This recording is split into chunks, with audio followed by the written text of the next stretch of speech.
people, welcome back to the YouTube channel. You already know what time it is. It's time for All You Can Eat Chelsea. I'm wearing my 3D glasses, but I'm not here to see Spider-Man. I'm here for another superhero. Spoon, knife, and fork. Do you know what I'm saying? This is it. This is the time we've been waiting for. Spoon, knife, and fork on this show. We came up with this cutlery king, and he's here to serve you. Cut up and dice up that defense, baby. Let's do this. Damn shit. Boys, how are we doing? Miz, Younes, how are you doing, boys? Bro, I saw your thumbnail and I had to chuckle and giggle for like at least a couple of hours. I was like, this kid actually put spoon, knife, and fork in the thumbnail. that was hilarious, man. I mean, look, it's all about Harvey Vale, really. Spoon, knife, and fork, I think there's still a little bit more to go, but from what we saw was quite okay. It's very difficult to be a Chelsea striker, of course, but nah, man, the academy boys just getting respect day by day, even more so. So I'm glad, man. I'm so happy. Yeah, and Younes, bro, how are you doing? How are you feeling after that performance? Yeah, man, I'm good. I mean, we've been looking forward to this moment, haven't we? Like, we've been. Let's have it right. None of us expected this season. No one that spoon, knife, and fork will be making his debut. No one thought. And when I saw the lineup yesterday, I saw Soon Sub Bell, and I thought of you guys, and I was like, "We've done it! We've done it!" I was so excited. I didn't see the chant after the game. I was like, "Oh, these guys were talking in here." I was jumping about. Well, actually, that's a lie. I was sleeping. So I turned up to my watch along half an hour late because obviously that third jab corrupted me and my body and sent me to sleep, and I was just dead. And then I got up and I came onto the watch along and there was just people just sitting here just waiting. And I just said to them, guys, I'm so sorry, but Morris, I don't know what he put in that third jab, but it's lethal. I don't know what to say.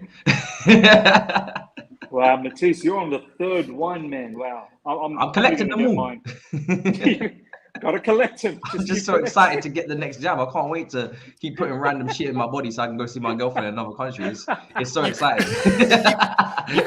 You can build up a loyalty card scheme at this point. Bro, I've got a second passport now. And you get your fifth and sixth for free. Test or anything. This is great. Matisse, after your fifth one, you get the sixth one for free. Woo! Baby, I can't wait. This is what I've got to do to go to Stamford Bridge and needle me up. Man, I'm going for my third one. I'm going for my third one early Jan. At this point, honestly, I don't even know what I'm doing anymore. Seriously, I'm not even sure. Like the first two, I fell for it because the crowd, everyone was like, "You got to get it. You got to get it." I'm like, "Okay, I will get it." The third one, I'm like, "You're taking the piss now, aren't you? You are putting stuff in my body. I'm going to turn into a, like, I don't know, Venom style of a character." Yeah. Do you know what I mean? Call me Carnage. Do you know what I mean? Oh, if anything happens and you're on the brink of like imploding or something, just let me know, yeah, because I won't. So you're a smart one. I'll save you guys. Hey, Matisse, I'm 10 minutes away from you. Yeah, if you need anything, holler.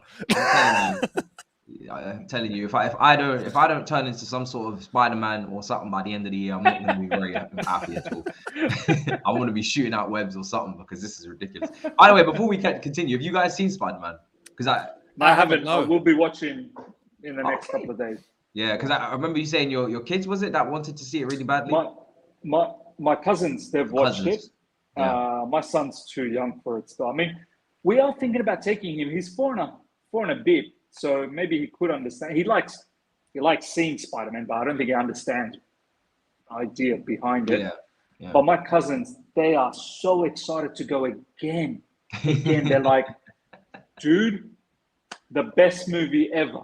Yeah. Ever. I'm like, I agree. All right. Yeah. No, like Younes, have you been following all the Spider-Mans up until now, or are you not really a Marvel guy? I mean, no, the last Spider-Man film before this one, I didn't even bother watching. What, the one with Tom Holland and Zendaya, the one before it? Yeah, okay. Yeah. So I don't know if they're connected or not, but obviously the hype around this is they're all connected. Yeah, they're all connected. All right, so yeah. It goes all the way back to apparently what's that brother's name? Tobey Maguire. Those movies. I don't want to spoil it, but yeah. So for me, it was unbelievable. I watched all of them back again just to catch up and refresh the memory, and then this one was just ridiculous. So yeah, it was nuts. But big up to the chat. Obviously, I can't see you now, but when I come in here for the playback, I'll be sure to see you guys on Premiere. I want to say about the chat really quickly. When I was doing the watch along yesterday, and I saw Soon Sub Bell start in the lineup, and I brought up his name, and I was like, okay, you guys, I'm about to say this guy's name. If you know what I'm about to say, put it in the chat. And I swear, some of you that watch loyal, like, you know, religiously here on All You Can Eat Chelsea, you guys are goated. Because you came into my chat yesterday, and I see spoon, knife, fork, spoon, knife, fork, spoon, knife, fork. I'm like, go on, the people, come on.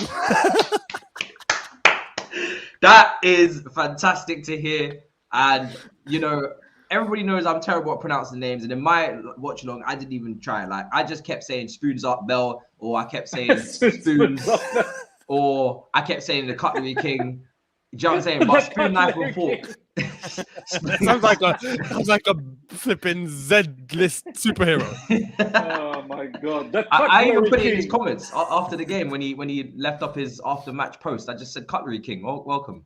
This is your new name. So yeah, cutlery king is the quick way of saying it, but spoon, knife, and fork is how we say it on here. So at least I know I can put it in the title and people get it. I want to add as well what Younes said. I think it's really good to see, because in my watch along as well, I had quite a few people saying they've got 3 screens on. So they were telling Matisse is calling Alonso, he's stuck in the mud. Younes is laughing at Ross Barkley. And I was like, that's great. Like, you guys are all watching the 3 together, which is brilliant. That's nice. So, that's amazing. Yeah. That's pretty cool. Because they was like, oh, why didn't you guys do one together? I was like, I'm broke. It's Christmas coming up. What do you mean? What are you asking here? The content pays the bills, people. That's right, baby. Load up all them 3 screens and roll all 3 of them ads. What are you doing? Look at them mid rolls too. But anyway, let's get on to the game, because I think the first half was better than the second half until Kante came on. That was my overall summary of how it went. But Harvey Vale, we'll start with him, because it was him, you're right, that really stole the show. I thought he was excellent, and he really stood Ross the Boss, or Riddle Me Ross Barkley up, and to a new level, to the point where it's like, you know, everybody talks about Barkley being depth, and he's not that bad for depth because he doesn't expect to start, and he's got 2 feet and he can shoot from range, even though he doesn't really do it that often, but he can. He's got 2 feet. Wow. Yeah, he's got 2 feet. Yeah, he's got the right foot, the left foot, and they both work equally as good, apparently. Which is great, but unfortunately, both feet don't work to the level of Harvey Vale's left foot. So this is the problem. Harvey Vale came in there and just blitzed him. Like he was receiving the ball. And the way of judging a good young player when they're making their debut is straight from the academy is how often the senior players pass to him. Are they going to trust him on the football, or do they avoid him? And they just kept funneling the ball into him. He was making Marcus Alonso look even better, because he was doing 1-2s with him. And I was like, I don't know how you're doing this, but keep it up, kid. Receiving the ball in the half turn, taking it in tight spaces. And it's just nice to see a forward for us who has a nice first touch, knows how to receive, give and go. And that's the type of fluidity that I like to see. It's the type of fluidity that, dare I say it, Man City have all the time with their players. And obviously he's young and he played against Brentford, but it's just nice to see nice touches and good play. So, I mean, Miz, what did you make of his performance, particularly in the first half? I mean, before I get to Harvey Vale, just on the whole Ross Barkley situation, I mean, a message for Newcastle fans out there.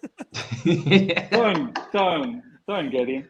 What? No, don't dismiss. Go to Championship. This kid is Championship level. Like, sell him to I don't want to see Ross Barkley in the Premier League. Period. Like, I do, so we can snap him. For me, the way I was saying in my watch along, this player is not a Premier League level player. I mean, how are you getting the pass and then scanning for 10 seconds to figure out where you want to pass the ball? Because by then, the ball's not even in your feet. The opposition's got the ball. They stole it right in front of you. Like, they've taken the ball, like you're still scanning. And then you look down, where's the ball gone? Like, it's already like Ross Barkley, man. I mean, as you guys said, in regards to Harvey Vale, every time he got the ball, boys, he knew what to do with it. He just knew. He saw spoon, knife, and fork next to him. Boom, one touch pass. And the thing is, he didn't just pass and just stay in his place. He would pass, then move to provide an option. The ball, I don't know if you guys remember, he did a bit of a 1-2 with Alonso, and then he put Alonso through. Yeah. I was like, if you can do that with Alonso, if you can make Alonso play better, and this is what I said in my watch along yesterday a lot. And I don't know if you boys remember, a couple of weeks ago, we talked about domino effect, players having domino effect. And our fan base, and I think this is a great forum in Matisse's channel here, we need to talk more about domino effect as opposed to the player in itself. For example, when Chilwell was injured and Alonso came in, we all said the domino effect is going to be that not only the left side, but the entire system is going to have an effect. That's why we started seeing Reece playing in midfield. Reece tucking in more. He's not really bombing because we don't have that cover in midfield. But someone like Harvey Vale, he's having that positive domino effect. Because of his play, he's getting the better off Alonso. He's getting the better off midfield. He's getting the better off someone like Sunsa Bell, who really shouldn't be doing as well as he kind of did. I mean, I'm not praising that Sunsa Bell was out of the world or anything, but he was decent for his first game for Chelsea, 17-year-old kid. So we need to look at players that have positive impact on others. Kante, 75th minute and came on. Pulisic started looking so much better when Kante came on because Kante was attracting, players on him, which opened up space. So, boys, Harvey Vale, he's not just a great player, but I think he's a great asset to the team. I would love to see him next season. I think this season's probably a bit too late now, but next season, I'm pretty sure Thomas Tuchel will have him in his mind. I'm pretty sure. I look at this player and his contract's running out in 2023, and I see a similar situation to Tariq Lamptey, to Livramento, to Mark Gurhey, and I really hope we don't make the same mistake. And again, it's not to say that he should be now starting games for Chelsea. He's 18. Show him that he can be, that 17, Matisse. 17. Yeah, 7. Yeah, show him that he can be involved as that depth. And then Harvey Vale 17. Is he really 17? I thought he was 18. I thought he was 18. I'm pretty certain he's 17. I know there was 2 17-year-olds and it was 1 18-year-old. So, I could be wrong. The luck of draw. I thought he was 17. He might. Yeah, he may well be. I mean, the luck of the draw said that he probably may well be. I got to just see this from my own eyes because I'm flabbergasted if he is. I mean, No, he is 18, but he only just turned 18 in September. 18. So he's very young. The one football app had Harvey Vale and Sunsa Bell down as 51 years old. So okay. It's good to see that it's good to see that the stats Download one football, please. This is the thing. Like, it's just the academy players. If you go to not Harvey Vale, Simmons. Harvey Vale, they actually had him down correct. Sunsa Bell and Simmons, they had down as 51 years old, and I think that's just a default because they're not normally in the squad. By the way, Younes, is it Simmons or Simons? I was getting confused. I was saying both on my watch along. I don't know. I was saying Simmons. I was saying both. I was saying Simmons sounds better, like cinnamon roll. So I think Simmons is a good. Simmons sounds more fluent. Yeah, Simmons sounds sexier. off. So we'll go Simmons. Sounds way more. The commentators were saying Simons, and I was like, okay, I'll switch it to Simons. Mine said Simmons. Yeah. So it was, no one knows. Maybe we should just call the brother up, or maybe just tag him on Twitter if he's got a Twitter account. His first name is Javier, so I have to feel like Javier Simmons would be better than Javier Simons. Like, why would you go with a super? Sounds better. Why would you go with a super foreign cool name and then go with Simons at the end? Do you know what I mean? Like, it just doesn't make any sense. Mix it up, Matisse. He's mixing it up. Maybe he's got mixed breed in him. Do you know what I mean? Trying to pretend that he's English as an imposter among us, honestly.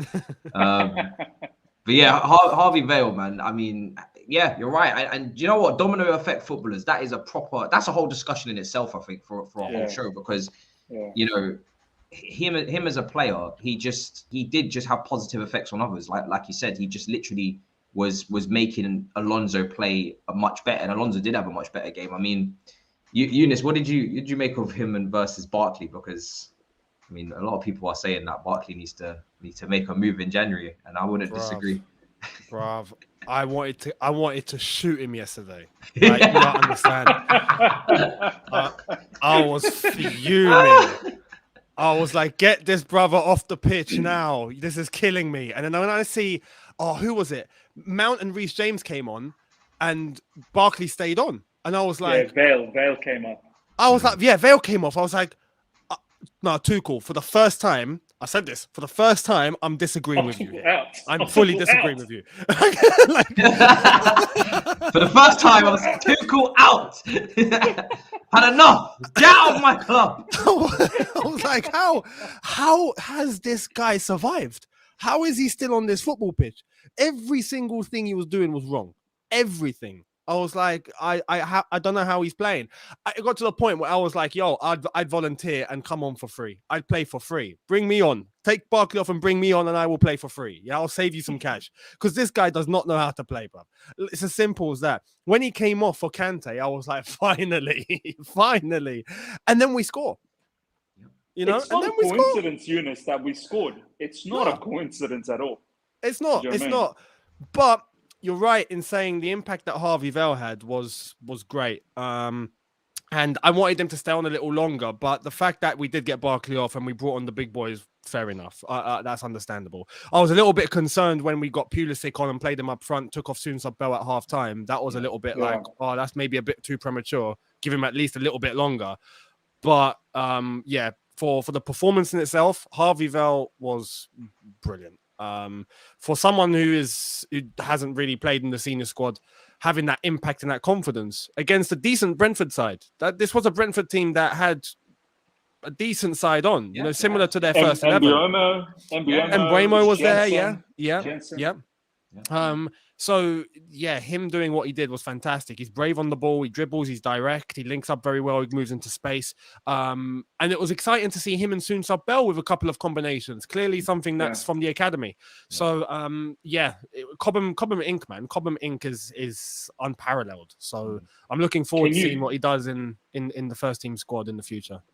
Can you imagine if he just scored that header? I think it would have been game over. He should have. He should have. He would have started against I was like, oh man, he was unmarked. Deserved it, yeah. If he I don't know, if it's an experience in it. Heading the ball's not his thing, is it? You know. Yeah. But if you're in that space, you got to pick somewhere. Yeah. Great movement to come into that area in between the defenders. Yeah. Do you guys reckon he's now posed a selection dilemma for Tuchel for upcoming fixtures?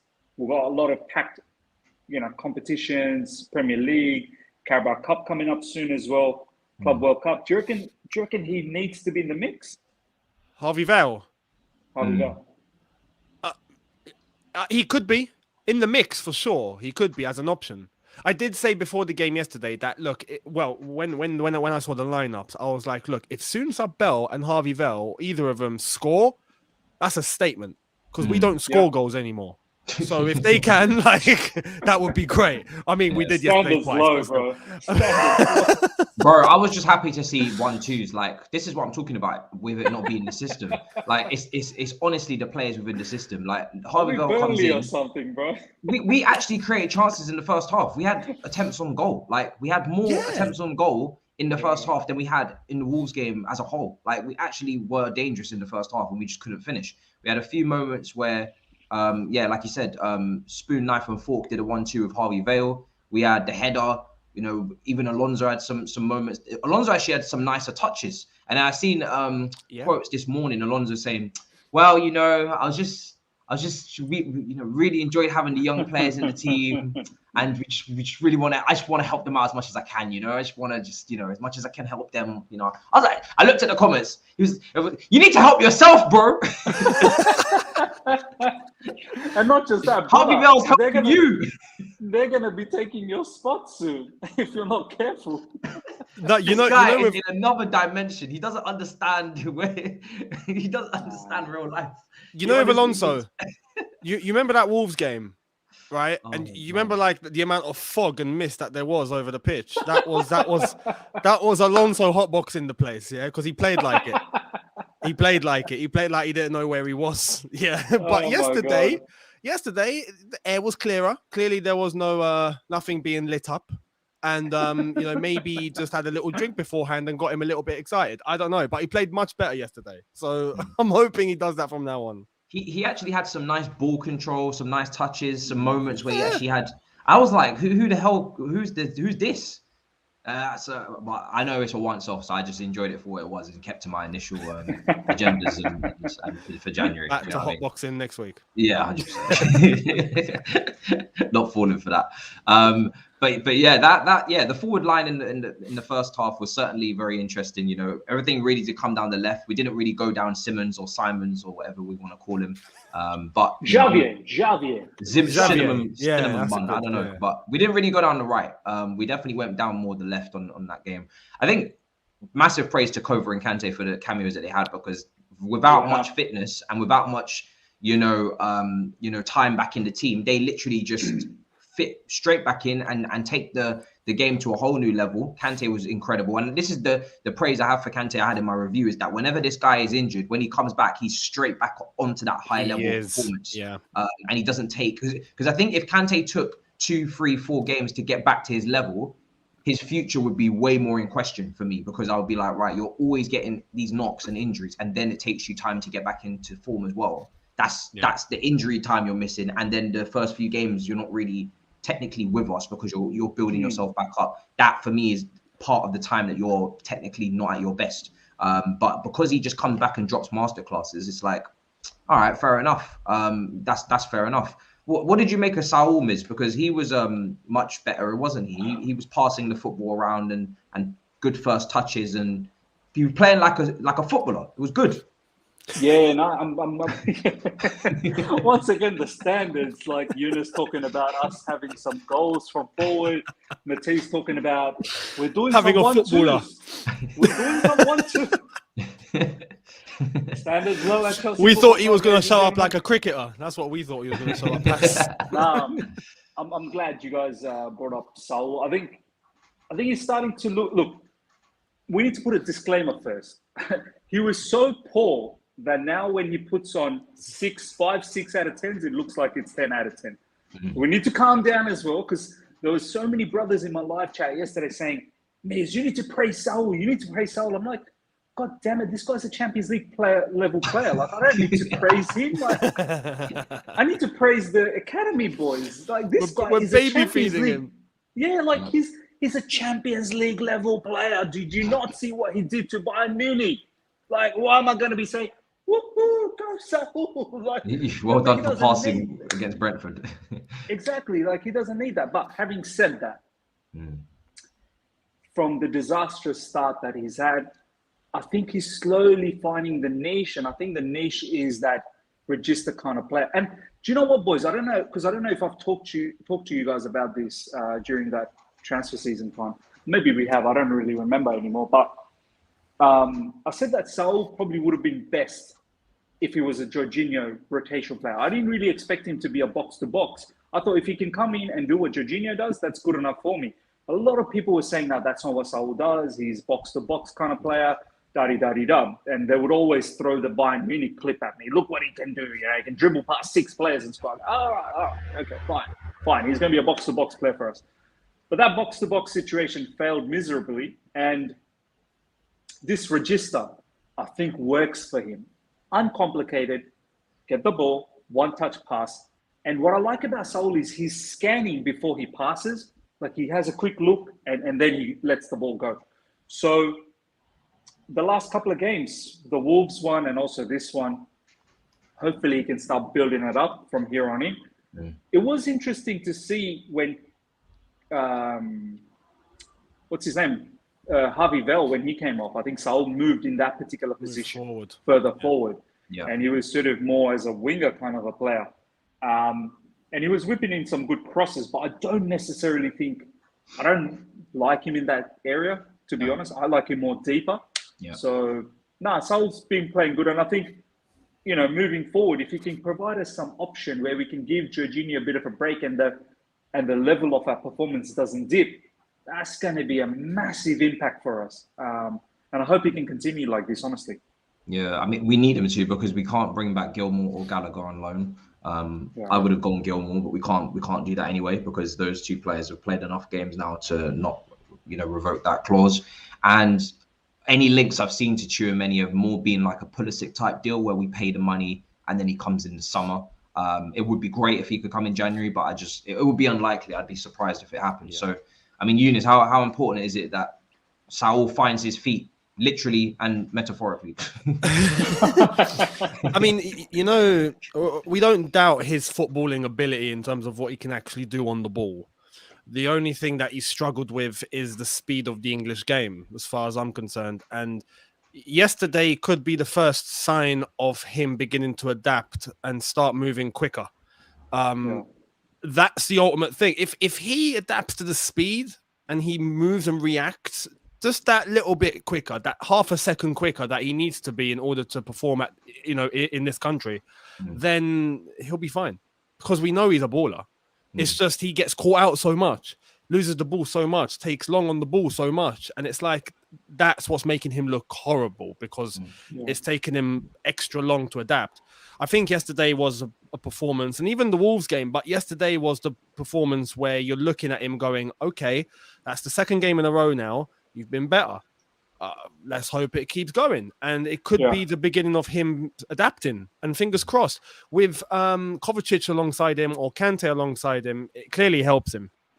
And he has that assurance. And that's really nice to see. By the way, side note, I just want to say very quickly, when Jorginho and Kante were back together, I mean, wow, the fluidity was ridiculous in it. I mean, that screams just what we've been missing this entire time.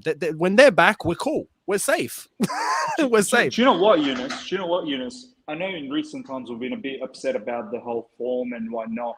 But when we actually sit down and just calmly think about the situation, as soon as we get our A team back, the lineup that we had for Leicester and Juventus were very similar. That back five plus the double pivot was unchanged. Yeah. When we have that setup back, I'm telling you, we'll be back to shut up shop, no one scoring, and we'll have all control in midfield. So I'm not worried. I'm just worried that our backups need to be emulating that kind of performances. That's why for me, that's it. January, still need to add those couple of additions, but I haven't ruled us out the title race because even in this poor run, I think we've only lost one out of the last God knows how many games since just that West Ham game, and it was something like 8 or 9 or something like that. We have only lost 2 games this whole league season yet as well. So just as Man City, I believe, if they've only lost one, I'm not sure. But that's the whole frustrating thing. Isn't it's falling apart. It's not falling apart. When these players all come back, we'll be fine. We know we'll be fine. We'll be back to our best. But the problem is, by the time that happens, have we dropped too many points? Exactly. That's the worry, and that's the concern. Like, has the damage already been done? And that's what's causing that anxiety and that hesitancy now. It's like, have we just lost a bit too much here? But we'll see. We'll see. We will be fine. Any more than 6 points behind City now. You can't. This is like the maximum gap. Any more is over. Yeah, like 2 is enough. Like if we go to we're currently 6 points behind them, 3 behind Liverpool. If that goes to 9 points, it's done. I'm no longer I'm no longer able to sit here and tell you we're in the title race. I can't do it in good conscience. Which is telling us now in January we've got to beat Liverpool. We've got to beat City. Yeah, we have to. There's no choice unless the title race is over.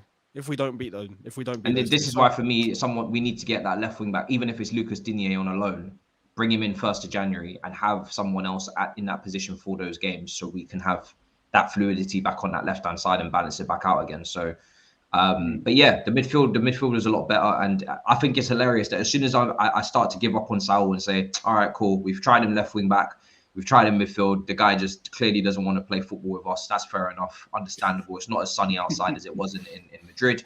Let's just go and get someone in January. Saul says, hold up. I'll show you. I can play football, I swear. One second, guys. Just one second. 1 second. Like, really? If I had known that's how you were going to react, sir, I would have just said I gave up in August. Would have saved everyone a whole heap of time, but Yeah, it's good. It's good to see him doing a lot better. The defense, obviously, back-to-back clean sheets, which is great. Kepa, 3 good saves. A lot of people gave man the match. I didn't know who to give man the match in my review. Chalobah. It was a weird one. Yeah, Trevor as well. I think Trevor did really well to marshal Sarr, who every game just whatever, innit? And then Azpilicueta, who really looks to be falling off a little bit now due to age, and he looks a lot slower and raggedy, and Simmons is having to cover his ass quite a bit down that side, and it's kind of mad now. And Bremo had Aspi left in the dust, especially on that one occasion where I think did he not make him, or he managed to just tap the ball around him and Aspi was gone. I was like, Aspi. Yeah. So I do want to add something about Chalobah. I think we need to really highlight this. I was saying yesterday, I think I tweeted this out as well. Chalobah was in the same, I think, back 3 against Brentford the last time we played Brentford. I think we still got peppered in the last 20 minutes. Yeah. I think it was the same back 3. Yeah. And then obviously this is the same back 3 again against this Brentford. Christensen was in the middle of Aspi and Sarr against Zenit. And we did not look good against Zenit. It was so open. Mm-hmm. And the point of what I'm trying to make here is not a comparison between Chalobah and Christensen in terms of their skill set. I'm trying to make a comparison in terms of their leadership quality. Chalobah, for me, comes across a particular defender that lifts other defenders around him. Mm-hmm. He gives me that vibe that not only I'm going to play good, I'm going to make sure you brothers are playing good with me. Yep. Because I can't have performances drop. Whereas Christensen is more focused about himself. How do I play? Am I, he's not really concerned about what Sarr's doing, what Aspi's doing. And as the middle CB, you do need to instruct and guide. Hey, the line isn't straight, or let's push up together. Let's go back together. Cover for me here, cover for me there. Sarr was a bit erratic still in the first half, but in the second half, Sarr was much better. And I feel like it would have to do with a lot of guidance from Chalobah. Chalobah's defensive ability, the amount of interceptions, big interceptions, the amount of times that he was just snuffing out any sort of dangerous situation. We've got ourselves a big defender, man. Honestly, we've got ourselves, like how we just landed on this particular player, just like that. Like, it was by luck, wasn't it? It was luck for him to be put into the squad at the very beginning. Is it really completely down to luck, or is it Thomas Tuchel also being bold to say, you know what, I've seen enough of this guy now to give him... Well, yeah, he gave him the opportunity, didn't he? Yeah, absolutely. Like, maybe another manager could be like, yeah, you played well in the preseason, but I need someone more experienced. I can't rely on you. Yeah. Whereas Thomas Tuchel sort of thought, wait a minute. Conte. You're yeah, exactly. Like, all right, you did good, kid, but get me my 36-year-old Italian. Wait, hey, Federico, get your ass in there, mate. Come on, get in there. I know you can't defend any high lines. Get your ass over here. Well, hey, boy, you are not ready to suffer, little boy. Not yet. You're not ready to suffer. You're not ready to suffer. One of these days, we've got to have Younes alongside, like a reaction video where Conte says suffer, Younes says suffer, and then we just want to see that. But no, honestly, like, kudos to Thomas Tuchel. I want to get your thoughts about this, boys. I don't know if you've noticed this. I know Younes is not on Twitter anymore. I'm just there for the shits and giggles, to be honest. I'm pretty sure Matisse has noticed this. Have you guys seen where little creepy little bits and pieces coming through where Tuchel doesn't trust the I was gonna get onto that. Boys. I was gonna get onto that. Oh, don't you worry. I'm like, what? Yeah. He doesn't trust the academy boys. Yeah, are you trying to create material? Is that what's floating? That's what's floating. Apparently he doesn't like, he doesn't like academy players. Why didn't he have academy players against Wolves? Why did we only have 14 to select?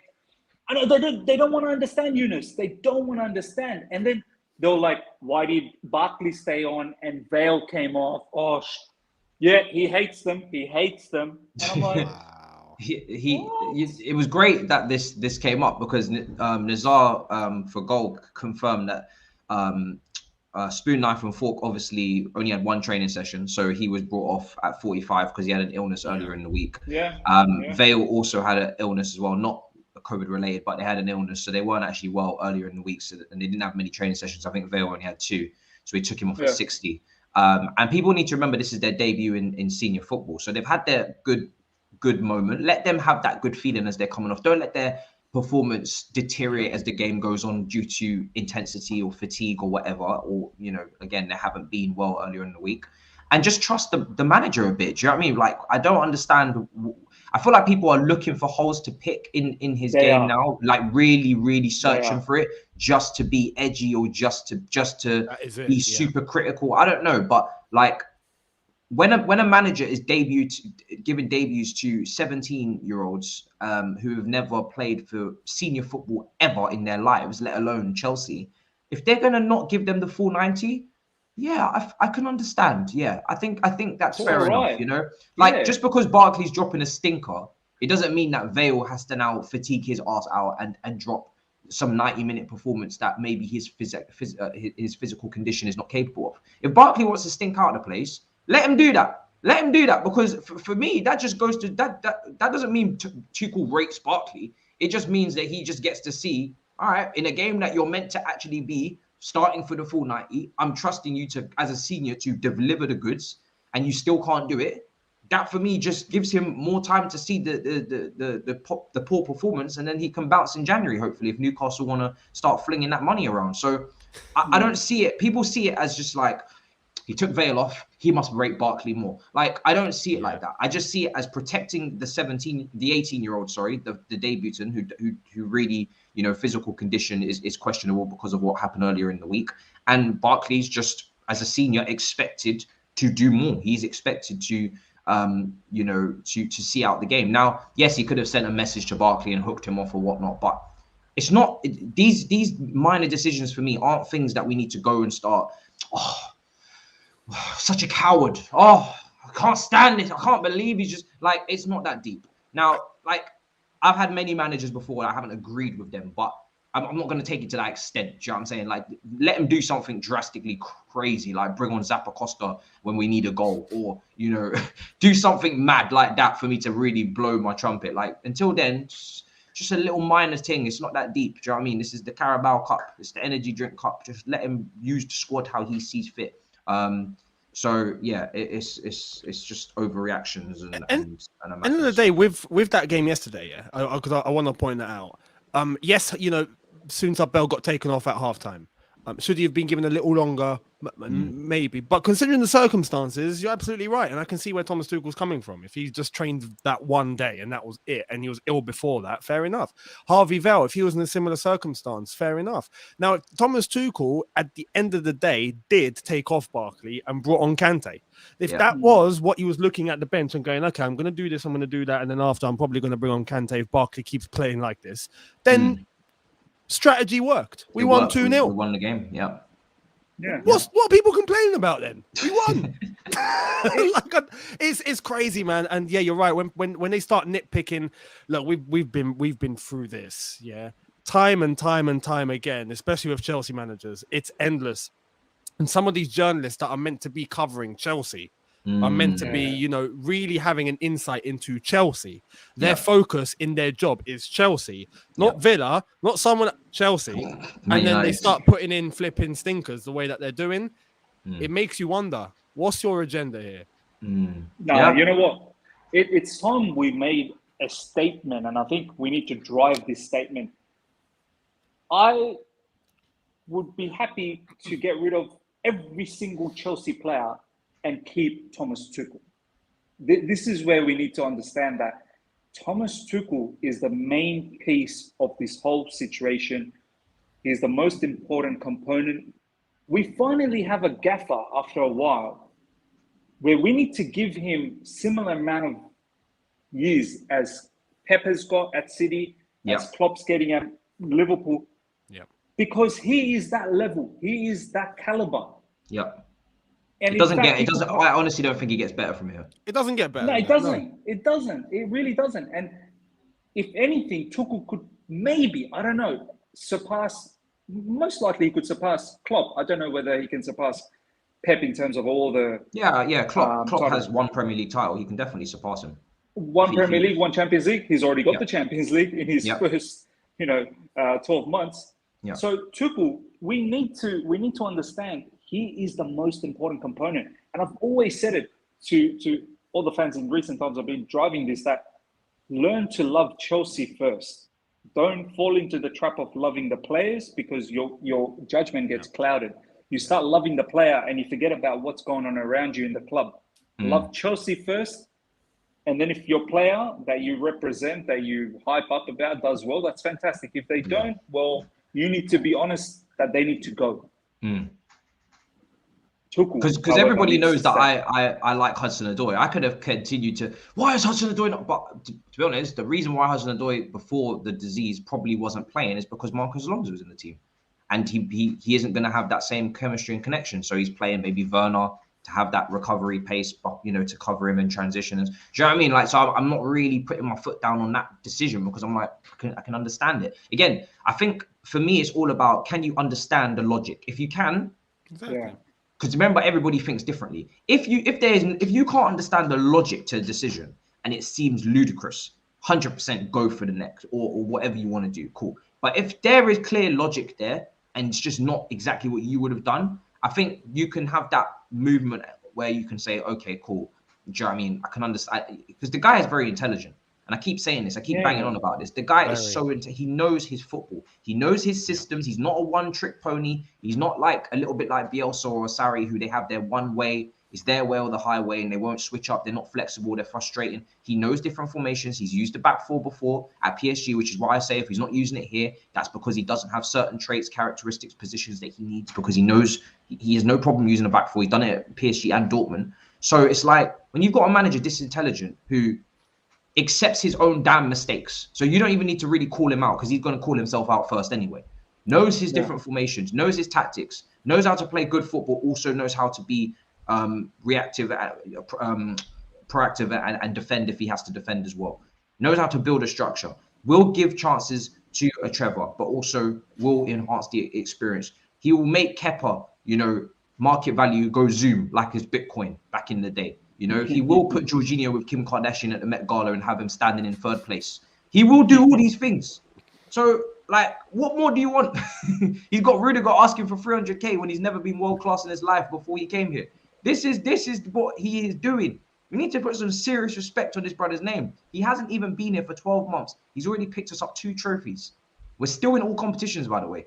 Yeah. We need to put some serious fucking respect on this man's name. And the next topic I want to get to is something that Miz rightly called out on his channel, was them damn journalists that want to keep trying to witch hunt and drag this guy through the mud because he's not going as far as Klopp.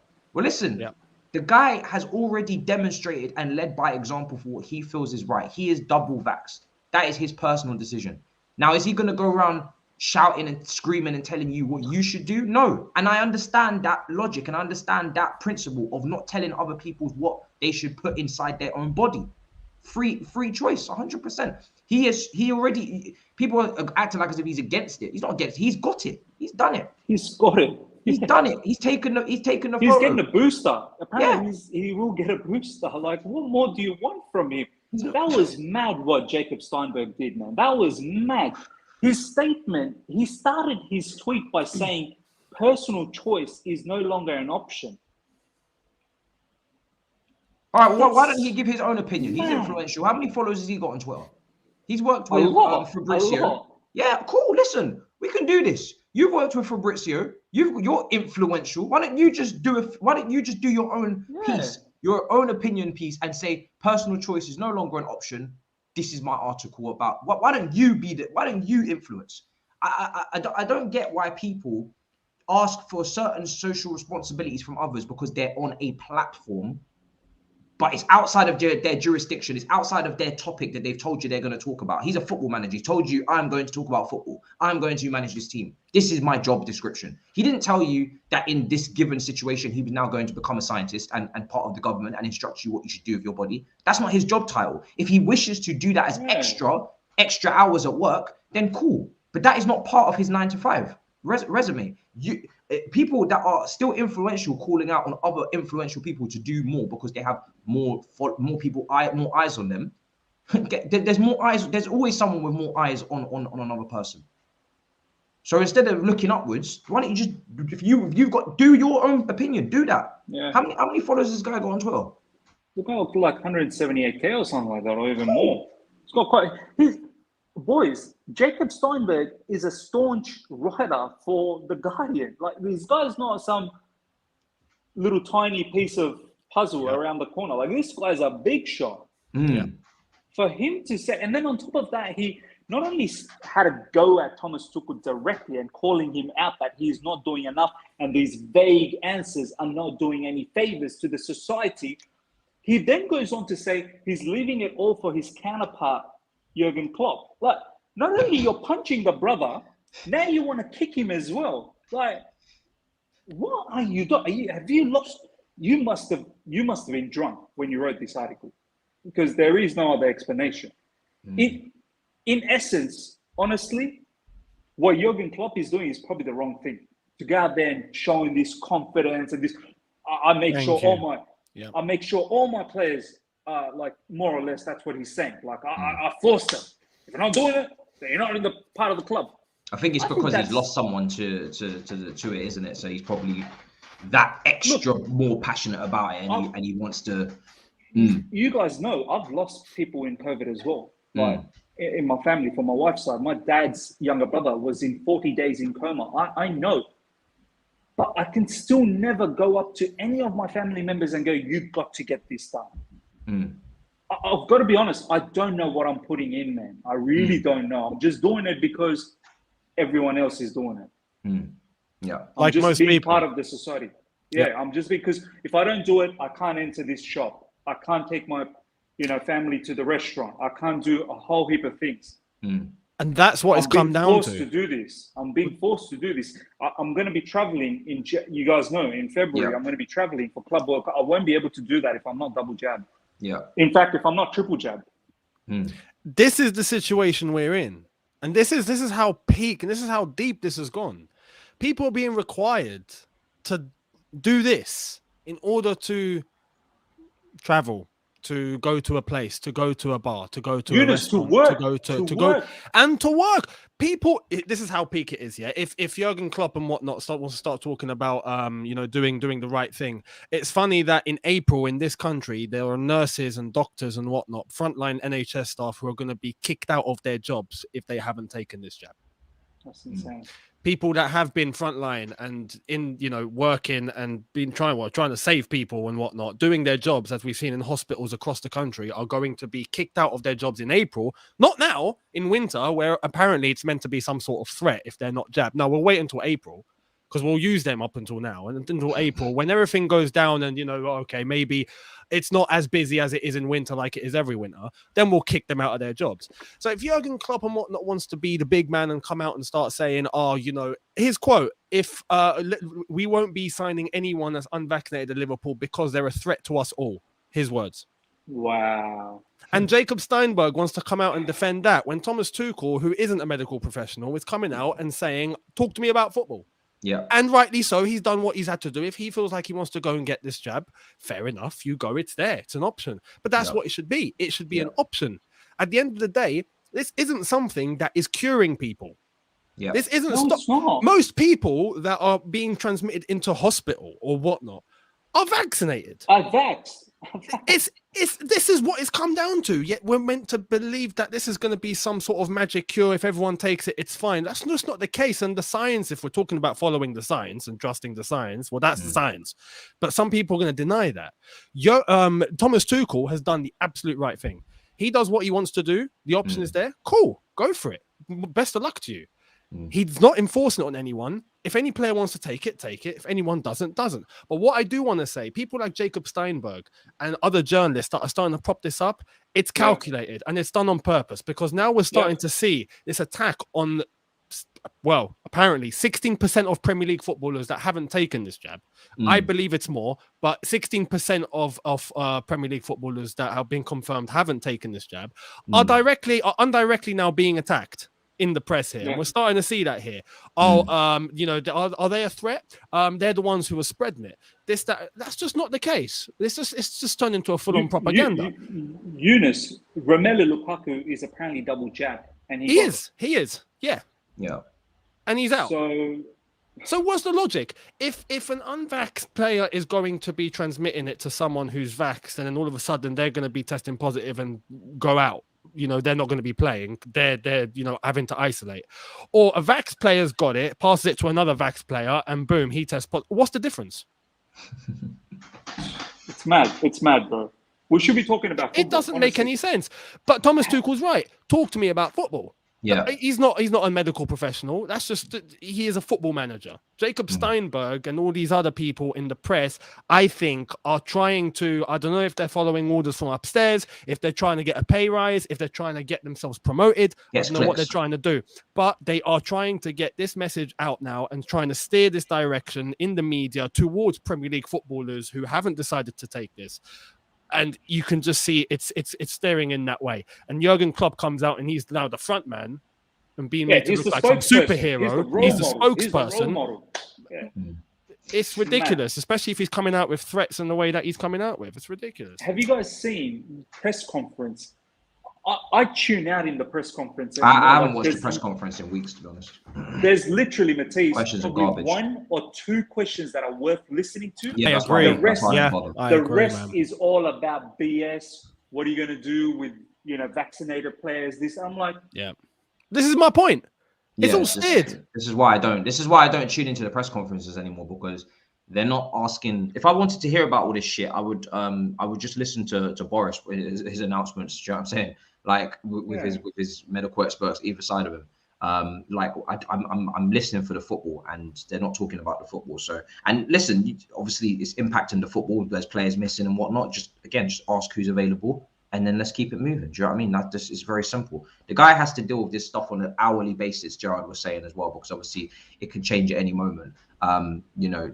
And to circle back, the least we can do as fans is not jump on top of him as well for substituting fucking Harvey Vale at 60 minutes. Do you know what I'm saying? Like, find better reasons to attack your manager than taking off an 18-year-old making his debut. But this is the thing. First time in senior football. As well, just another point, Jurgen Klopp speaks in quite a crazy way about the referee after the game against Tottenham. Mad. If Mourinho had done that back, I mean, he did. Mourinho done that back in his time, got suspended, got fined, got banned from the stadium. Anyone else in the flipping Premier League does that, they're getting suspended, they're getting fined. To come out and say, I've got a problem with this referee, or this referee has a problem with me. This referee has a problem with me. That's personal. That's not football. He said to the referee, "You're the only referee who doesn't get along with me." I'm like, who the hell are you? The referee has to get along with you.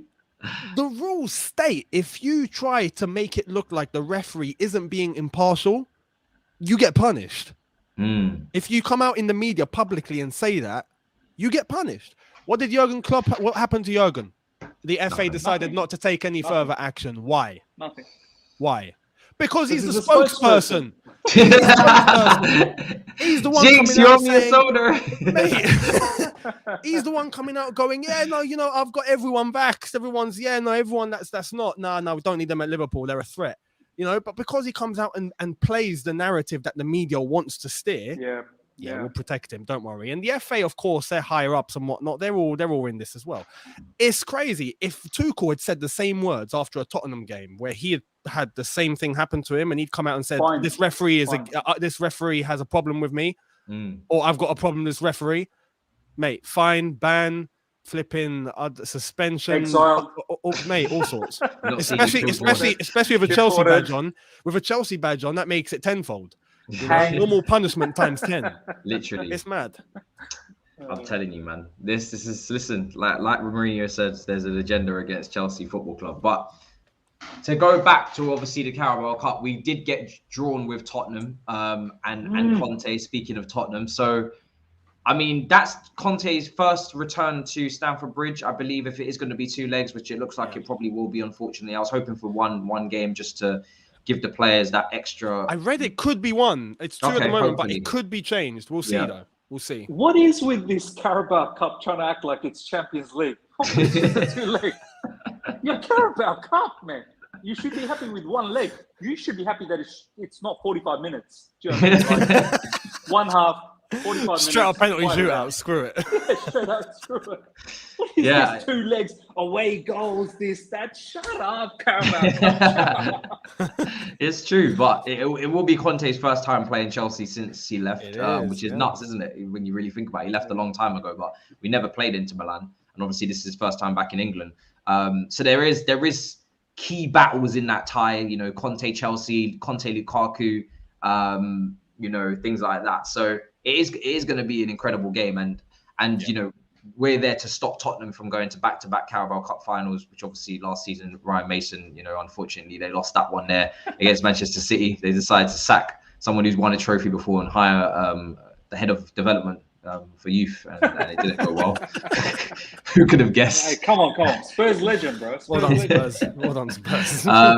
But I'm really looking forward to that game. Really am. Me and do you know what? The one thing I will say is it seems like the Carabao Cup's being taken seriously because Tuchel brought on those stronger players, those strong changes. You know, Reece, Mason, Kante, Klopp. Their team obviously they brought on Jota. You know, they made their substitutions to get back in the game against Leicester. You know, Tottenham are in it, Arsenal in it. It's a very strong 4. How now that we've got Tottenham, because for me, if we had lost to Brentford, I always said I wouldn't cry because I felt like if we lose to Brentford, I'll be able to move on. It's only the Carabao Cup, and we've got bigger fish to fry on Sunday against Aston Villa. But now that we have Tottenham, this has suddenly become very important to me. Yeah. Like, do you guys feel the same? Like, I'll start with you, I guess, Younes. Like, do you feel the same as like you want to win this trophy now because of who's left in it, not because of the importance of the trophy? More of so. Of course, and especially like I said, like yesterday, if we get knocked out, cool. We understand the circumstance we're in, but if we win and we get to a semi-final, and we know by the time that semi-final comes around, we will have players back. Yeah, we're in this to win this now. Proper, and especially now having to face Conte. Yeah, and Spurs, especially Spurs. Yeah. You best believe I want to win the damn thing now. There's no way we're not making this final. No, not having it. And especially the fact that it's Antonio Conte. It's the first time that we're going to see him since it all went pear-shaped and went left with him at the club. And he tried to sue us. He took us to court. Well, he took us to court and won. So, you know, fair play, Antonio. Clearly he done something secured right. The bag. He secured the bag. But it's going to be interesting. I know Conte spoke yesterday after the game because there was the reaction to the draw, and he spoke and said that he had 2 amazing seasons at Chelsea, and you know he's looking forward to coming back to the bridge and whatnot. But you know, his prime aim is Tottenham. That's it, and you know, fair enough. I understand that he is Tottenham manager now, but it's going to be tactically a very important game. I think a very interesting clash with Tuchel's 3-4-3 against Conte's 3-4-3. People are going to finally understand that formations don't, you know, are not the be it all and end all. Yeah. It takes a style, it takes a way of using a formation, and there can be many ways that can be done. So you're going to see that in living color when we take on Conte and Spurs. But we should beat them. We should. Realistically, we should. I hope we do, but we should. The fact that they are now picking up some form under Conte is a little bit of a not a concern, but you've got to keep one eye open. The fact that he said he wants Eric Dyer to be the best centre-back in the world, I don't know what Conte's been smoking. I don't know where we got that from. But look, we should beat them. We should beat them. Hopefully we do. I'm seeing in the corner of my eye Klopp ranting on Sky Sports maybe yesterday night because he has Premier League fixtures on the 26th and the 28th of December. So I'm not gonna lie, that is nuts, and I don't actually. Like he's new to England. Yeah. He's always has he not heard of the Boxing Day schedule or what?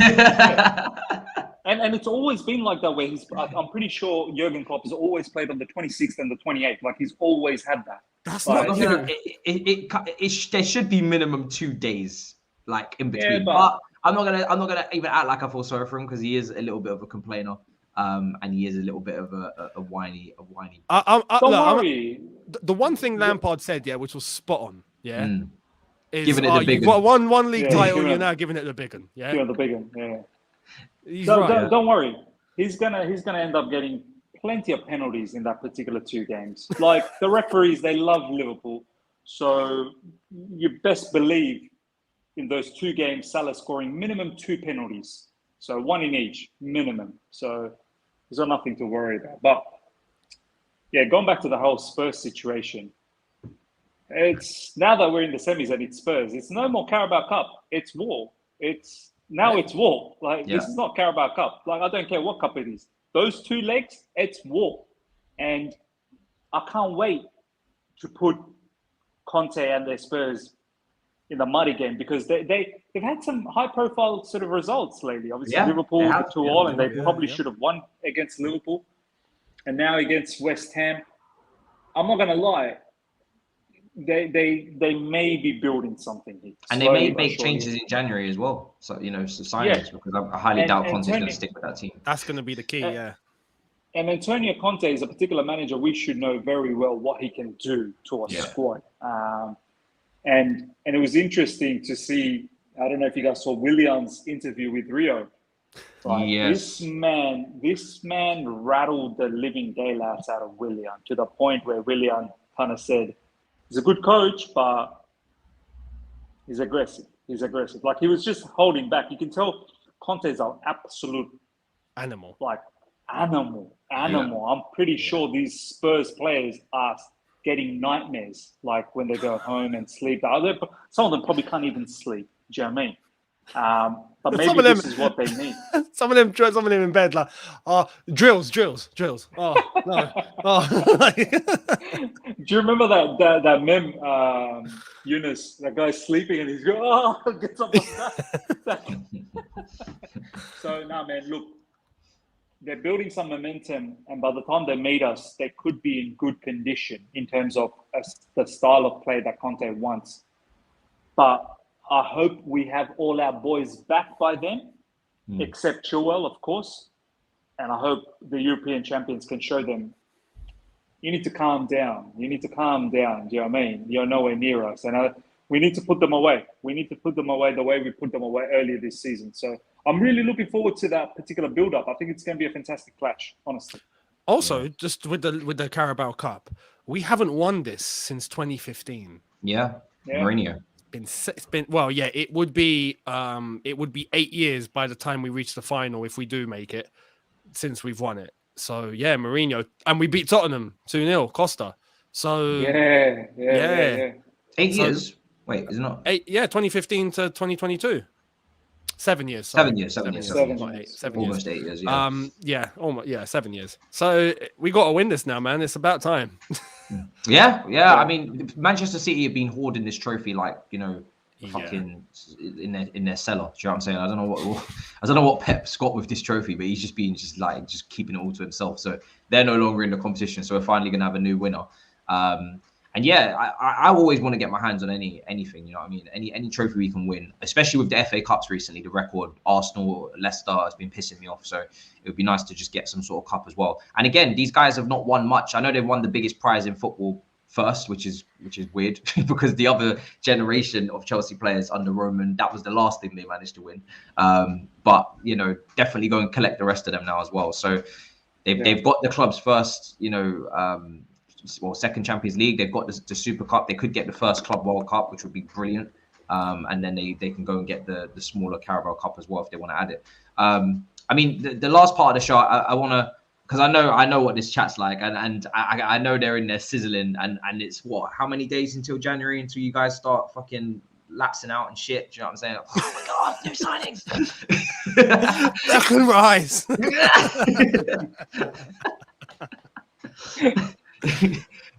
Football fans love the transfer window, like they absolutely cream. And we are a week away, so I guess we are close enough where we start flirting with and looking at a few players we've been linked with. I mean, we have been linked with heavily with Lucas Digne. I think that's the one and only one that's really seriously concrete that we'll talk about, that's realistic for today. But unless something else comes out, we'll look at it next week. But how do you guys feel about Lucas Digne coming in? I mean, he's been phased out by Rafa. They've already signed a Ukrainian left back as a replacement. I don't know who he is, but it seems like they've maybe had a falling out or something. What do you make of the player? I mean, going forward, he can cross the ball. You know, I think he'd be much more fluid than Alonso. I don't know if I want us to purchase him yet. I think a loan with an option to buy would be nice, just to see how he settles in, and also just because, you know, so many signings we're making recently are a little bit going pear-shaped as well. So I'm just nervous about it all. But he wouldn't be my first choice. Obviously, there's Goossens, there's so many left wing backs out there. But short-term solution, I mean, what do you make of it, Miz? Do you think it could work for us? Yeah, man. I've always been an advocate of buying Premier League players. Like, I don't know why Chelsea don't go out and buy more Premier League proven players, like much like, I suppose, what Liverpool were doing with Southampton. I want to have a bitch club, do you know what I mean, where we can just go out there and just buy their players. But I'm okay with Luka Dean, honestly. I think he's a very, very good attack-minded player. I think he'll fit in nicely in the left wing-back position. He'll get a lot of opportunities in Chelsea to come in and score goals, crosses, assists. If he can emulate what Chilwell was doing, which I don't think should be far-fetched for Luka Dean to do that. He should be able to do that. And on top of that, he's also a set-piece taker. He's a free kick specialist, and he can take corners. So I think our deliveries from those two areas will be, you know, lifted massively, especially the free kicks. We used to be with Willian, you know, every now and then he'd pop in those really nice goals, and even Alonso. And you'd want to see more of those free kick goals go in. Which should be another artillery of ways of scoring. I'm all okay with that. I do like what you said, Matisse. Loan option to buy then later on, because there are quite a few players out there. There's the whole situation with Ian Martin. What do you do with him? He's having a good season. Does he get integrated slowly into the team? We don't want to get into a situation where we get Luka Dean and then we're forced to sell Ian Martin to Newcastle, who's balling next season, let's say, you know, with all the money. And then Ian Martin becomes a superstar one of these days, and then we try and get him back for 80 million, like 3 seasons later. So Livramento is another one, which is the similar sort of situation. So I do like the loan scenario that you've said, Matisse. And I don't know whether Everton, I don't know if they do loans with other Premier League clubs. They don't like doing business with us at all. They don't. Yeah. I remember how much the last time John Stones. and the last time they did business with us, they gave us Ross Barkley, and you know we ended up giving them Lukaku. So it wasn't fair. It wasn't fair. Do you know what I mean? So, I'm all up for it. I also look at the fact that we still technically then we're going to have 4 left backs on our roster. Well, 5, because Emerson's not sold yet. I mean, Leon had the option there. He's going to go. Hopefully, I pray that they are going to pay and they're going to take him. But I also thought Bakayoko was going to go, and AC Milan pulled out, and he came back to Cobham, and I had to watch him again. You know, and it's just it's. I think with Emerson, the price is set. They know what the price is. Yeah, so they know what the price is. With Bakayoko, I don't think they. Yeah, with Bakayoko, it's like it's the circle of life to see him every preseason stink up the place. Like it's just it's literally as common as taking the whole shit. Conversation. Shall we give him another chance? Shall we just fucking hell. Shall we just give this him fan base will be the death of me every single year. Well, maybe we should give Bakayoko a chance. Maybe we should give Barkley a chance. You know, he's looking really good in pre-season. But maybe we should give Michael Hector a chance. What about Djilabodji? Baba Rahman. You know, Baba Rahman's looking real good, man. He's looking real good. Give him more chance. Fucking hell. It's mad. We complain about that. We complain about that one transfer window, and then we want to give a chance to every single one of them. Yeah, every single one. What are you doing? Because why not? Because, you know, why not? They think it's the monopoly, you know, chance and community chess. This is not monopoly, man. No one's getting a chance here. We really are. We really are charity. That's how we're going to close the gap to Manchester City and Liverpool. We're going to use Baba Rahman, Drinkwater, who literally people were actually saying we should maybe give Drinkwater a chance, right? Because he was good under Kante for Leicester, so we could be that 4th choice. You know, Kennedy, I've heard his name come out of people's mouths. That's how we're going to close the gap, by using those guys. That's how we're going to close the gap to Liverpool, Manchester City. While City gets all the latest ballers. Yes. While they go out and purchase the latest gear and, you know, promote the latest, you know, and newest, freshest crepes and whatnot, we're going to go and turn up with our dusty Umbros. Yeah, that's what we're going to do. Big up Umbro. You know, Man City, I've got to give them some plaudits very quickly. They've managed to sell Ferran Torres for 55 million euros and 10 million euros add-ons. Yeah. 65 million euros. Torres. We need to do more deals with Barcelona. This is a Barcelona Younes that doesn't have money, apparently. They don't have money, bro. How are they doing it? Mate, I got asked on the watch along yesterday. Yeah, some people were in the comments like, "Hang on," because I pointed it out. I was like, "Credit to Man City, they've done phenomenal business here. They've managed to get money for a player who, frankly, they're not really using that much. They've managed to cop that much off of Barca, who are broke." And people were like, "How are they affording this?" I was like, "I don't know. You know, maybe they've got mafia money, maybe cartel money has come in, maybe they're doing some dodgy, shady business on the side." Mate, something's going on there. They're 1.5 billion in debt. 1.5, and they're renovating the new camp, and they've bought Torres for this much. They've got something shady going on. Surely. Xavi brought in his savings account. He said, "Look, what from Qatar? Use Qatar money." I'm telling you, we should have done more deals with Barcelona than we did. They was offering 50 million for Willian. We didn't take it. They did, didn't they? Yeah. Oh my God, like we are dumb.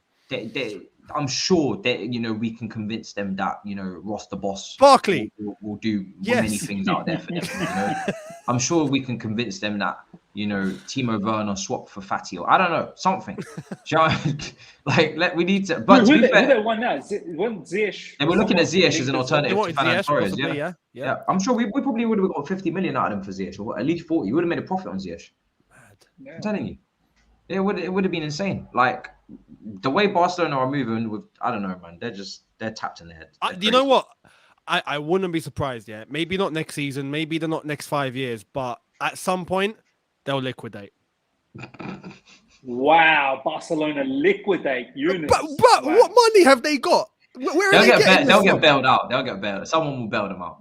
Bro, fund me. I think they're too big to bust in Spain. Mate, they'd have to start a GoFundMe at the They tried to start they tried to start their own country out there. Like they're too big. They wanted to separate from Spain. Catalonia, isn't it? Catalonia. You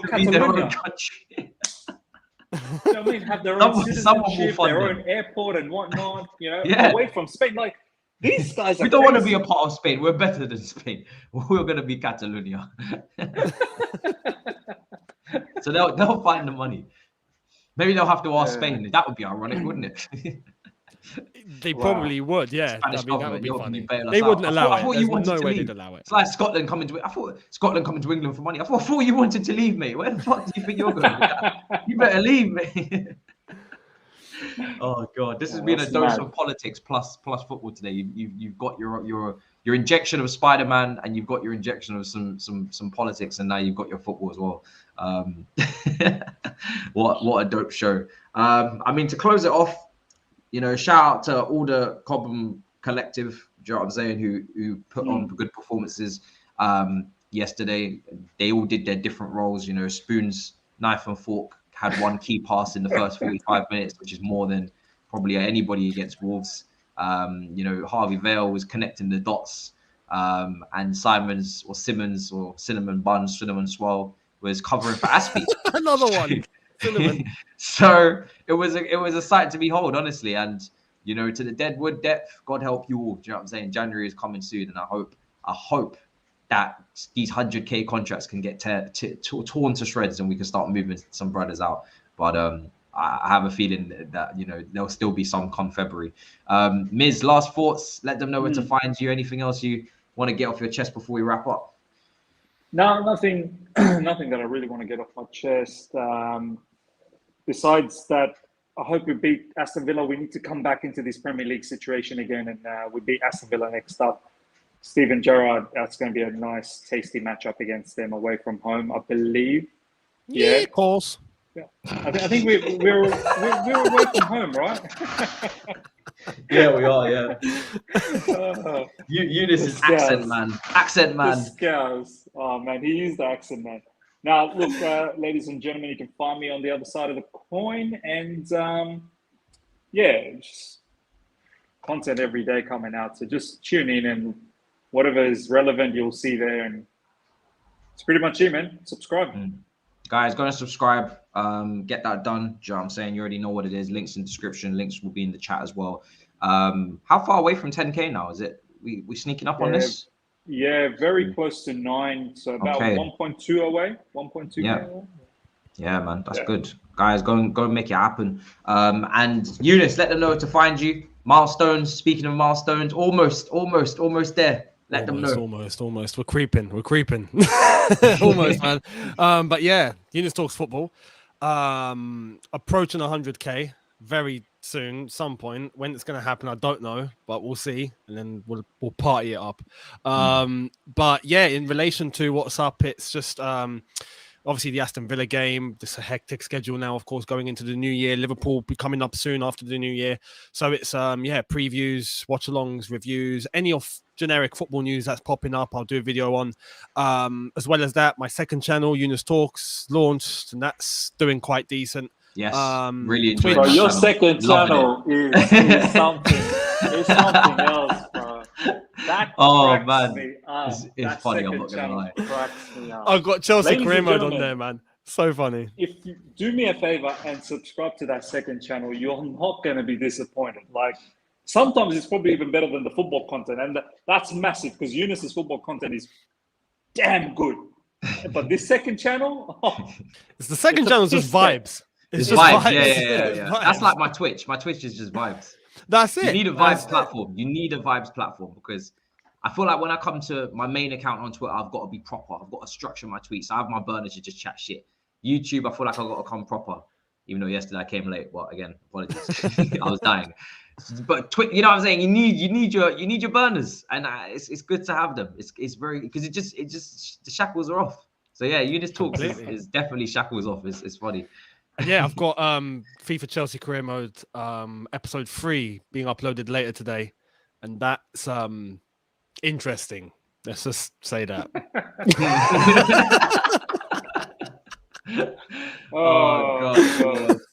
Guys, the commentary you do, bro. The commentary, I still can't get over the fact how Werner missed, and he said, "This brother does the same thing in FIFA." Do you know what? Oh my God, I nearly forgot to show you guys. You know what? No, you'll be surprised. I don't know if it's going to be episode 3 or 4, but wait till you see what Werner does. Wait till you see. You'll be mind blown. I feel like I've seen Werner do everything at this point. Speaking of snipers, look at what my girlfriend got me for Christmas. Wow, that's mad. No. She has you down as 51 shooting. That's good, so I'm a cam. 51. I'm a Chelsea cam. What have you been doing? But I can't shoot and I can't pass.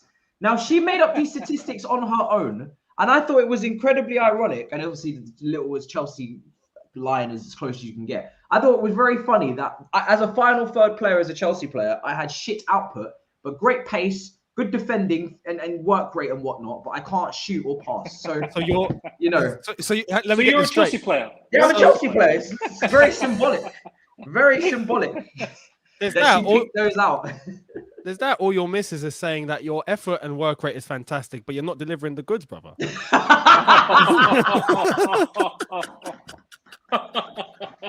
Oh shooting my blanks, God. Are we? Shooting blanks. I might have to break up with her.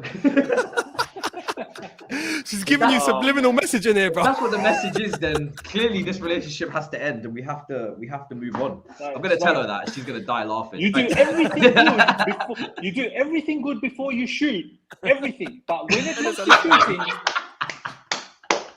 it's not good. It is not good. No technique. No technique. She's screaming, I am suffering. Oh my God, this is hilarious. I'm gonna be telling her this later. I told her I'd be bantered highly about this, and Younes is just taking it to health. So now this comment section is gonna be ruining me. But anyway, also guys, for content for here as well, obviously smash the likes. I know you definitely enjoyed this show. You got your live last week to celebrate the 20K. Now we're back to premieres, of course. Obviously tomorrow the preview for the game against Villa. Then it'll be Christmas Day. I don't know if I'm gonna have content for that. Saj is ordering Santa hats. I don't know what's going on there, so we'll see. Sunday I'll be back in Ireland, so the watch along may have KFC Wi-Fi. We'll see, and the review. But we'll only be there for a few days, so just hang in there. and put up with the Wi-Fi. I think when is the 29th? Will this show be the KFC Wi-Fi? Let me see. 29th is Wednesday. It's a Wednesday, so no. So I'll be back next for the Brighton Thursday game. is 30th. Yeah, I'm going to the Brighton game. So I'll be back Thursday for this show with normal strong Wi-Fi and hopefully no longer a shit laptop. Guys, make sure you subscribe to all the channels. Links in description. And yeah, that's everything. Big up your damn selves. Hopefully you guys enjoy your holidays as well from all you can eat Chelsea. And yeah, hopefully we go and smash Villa. And Lukaku and Hudson seem to be coming back as well. So team news in the press conference is going to actually be hopefully good news for once. In a bit, people. Peace.